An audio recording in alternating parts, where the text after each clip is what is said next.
If you've been following along with this mini series of staff meetings, you'll know we started with a base of the community agreements. And then we built on that to say, hey, here's a circle protocol you can use to contain, or not contain, as a container for, or a vehicle for staff discussions. And then now we're getting into a current event or a critical issue, something that might raise high emotions. Teachers might be a little bit nervous to talk about it. You might be nervous to facilitate, but here is the agenda format, the resources, and the slide deck that I would use to facilitate. And then you're just going to insert the current event. So you have kind of the container, the vehicle, all the things already built up. You have the community established. And now here we go. We're going to talk about current event. And that current event is going to be selected by you, but I'm going to tell you how you're going to facilitate all of these pieces. Here we go. For our current event chat, or that's what I've titled it, you can insert anything here. It could be a student conflict. It could be something that's going on around, we looked at this data and it showed us that our discipline policy is really racist, or, whatever it is. And we're just going to critically talk about something that may raise intense emotions. Okay, so here's the kind of vehicle or how I would house this. Today, we will practice, and so this is really key, right? We have to practice these things to get better at them. We have to practice them as a staff before we practice with students, or at least alongside while we are practicing with students and with families and with coworkers, right? We need to constantly be practicing. So today we'll practice exercising our racial discourse muscles by talking about, and then insert the current event. I name race specifically because I think that's often the thing that people have the most difficulty talking about given our society. And I think it's important to name that we are choosing a current event that is hard to talk about because we're building that capacity to talk about race because it is critically important and we're so uncomfortable doing it. So that's why that piece is named explicitly here. Feel free to change that to gender or whatever piece is like most difficult for your community and needs to be talked about. So you can make that decision for yourself. You'll notice, again, same as the last one where we're talking about circle, we just have an opening and a closing. Opening and then a next steps, 5 minutes each, and the circle is the majority of the conversation. So it's 50 minutes. We have our key questions.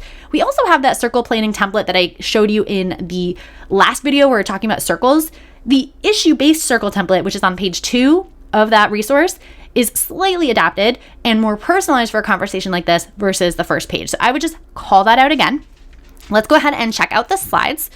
So let's talk about it here. And then from there, we're going to name, again, what we're practicing, where we are, community agreements. If you've been following the series, you know those first few slides are pretty standard.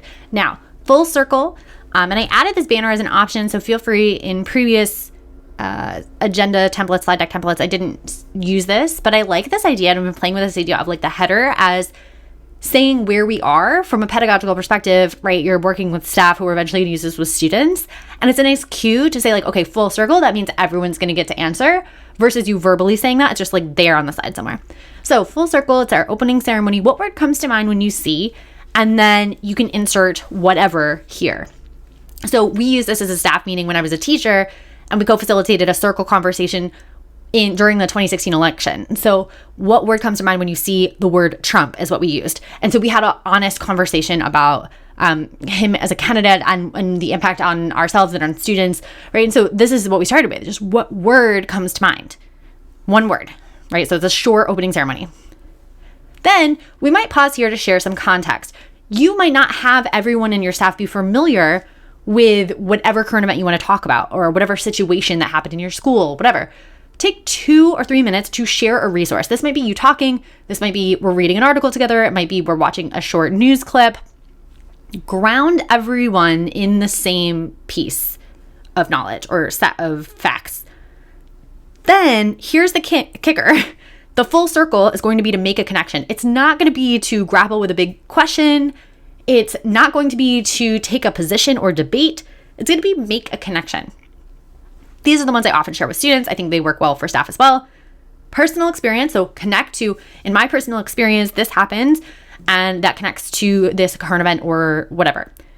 Stories or events in the news. So again, for students, this is really great to practice synthesizing and making those connections intellectually, but also for us as educators, right? Like we might actually pull in knowledge that other people weren't aware of, right? That we can kind of start to bring in our own knowledge bases and share. Related social issues. So again, this is an orientation to justice, right? That's why we do what we do, right? That's why I do what I do. We're striving to make a more just society.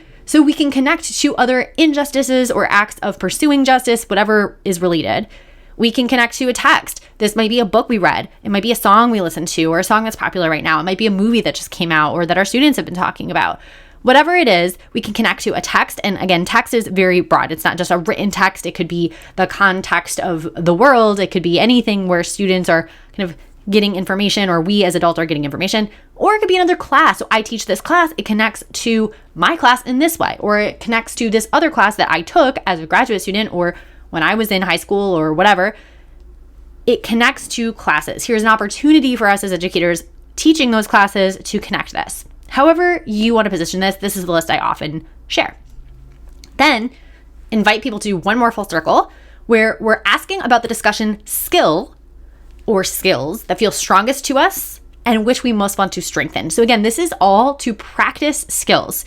We continuously get better about discussing hard topics when we do that, when we actually talk about them. That's how we get better. Not by just reading a book, not by listening to podcasts. We actually practice the discussions. So we list a bunch of skills. These are the ones I would share: self-regulation, vulnerability, adaptive leadership, or being adaptive. Specifically, I think about Heifetz, Grashow, and Lindsay, thinking about the underlying beliefs, habits, and loyalties that maintain those long-standing problems that are adaptive, restorative practices, and then also our just general understanding of things like power, oppression, identity, intersectionality, right? That's like a content knowledge base.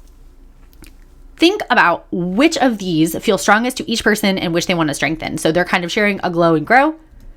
Then full circle, last piece, what opportunities exist to practice racial discourse in our school community? Where can we take this, again, based on our role, to our communities that we work with, staff, students, families?